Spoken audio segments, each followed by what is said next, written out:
So I grew up on a farm in the Eastern Cape, and when I had to go to school, my parents felt very sorry for me. I was a very small 1-year-old, and we had to go to the hostel, and they said, no, I'll live with my grandma for a year in Jeffreys Bay.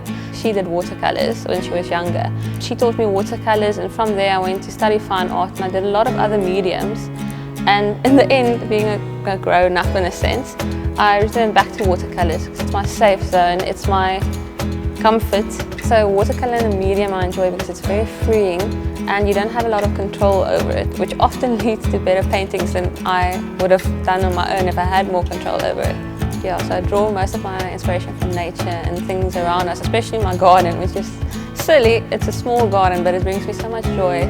Any leaves, butterflies I find a lot and stuff like that. So it's the intricacy and the smaller details and these things that are just lying around that nobody notices, which is very inspiring to me. So we have a big tree outside our house, and every winter it loses its leaves.